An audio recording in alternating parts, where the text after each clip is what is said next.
Striata CEO Mike Wright is joining us from London to explain how his company started from a small seed and grew into a global giant.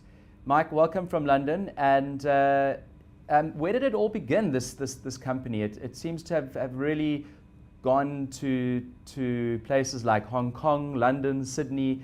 Where did it all begin? Thank you, Matthew, and good to be with you this morning. It started in my garage. I think all good startups should start in a garage because that's the good luck story. And we started in a garage in Kensington, Johannesburg. We then got an office, which was 4 of us in one office. We had one table in the middle and one person on each side. And we've grown from there, and we have a good luck startup story. What was the big breakthrough there? I mean, when did you feel like this was actually going to become something? I don't know if you ever feel like it's actually going to become something until somebody else says, wow, look what you've done. And then you look back and think, yeah, we've had a very good run.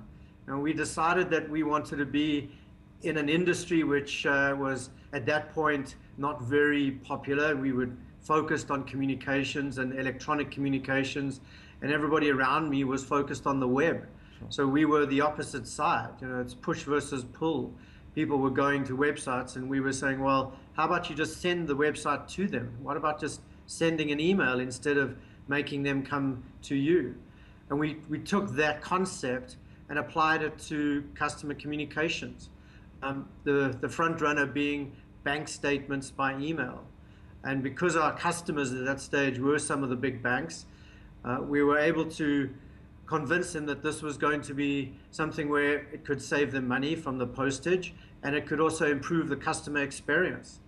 And we figured that, well, if it works in the South African market, why wouldn't it work around the world?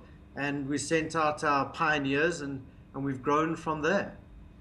I mean, I know I get my email from Standard Bank, and it's all encrypted, and you have to put in your all sorts of codes and passwords.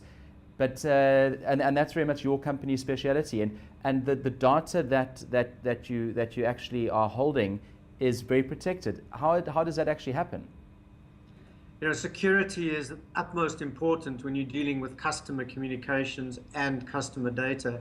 And in our case, where we're dealing with financial information, even more so. So one of the things that we focused on from an early perspective is security by design, where everything that we were building, we thought about the security up front. We thought about, well, how is this going to work both on-premise at the bank or in the cloud? And therefore, what layers of security should we be deploying so that we can feel comfortable that this really critical customer communication and data will be protected and secure.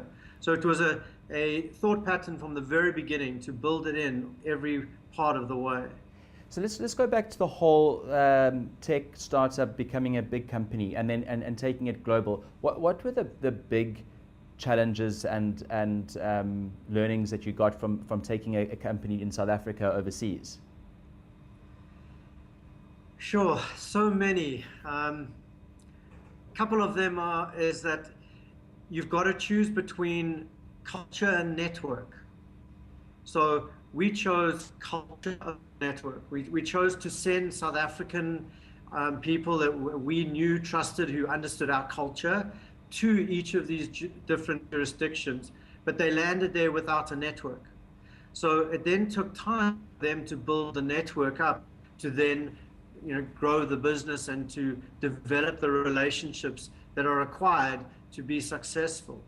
The other alternative is to employ someone in the local environment who already has a network, but then you're not 100% certain about the culture, about are they going to understand how you work, why you make decisions. When they've got to make a call, are they going to make the same call that you would make?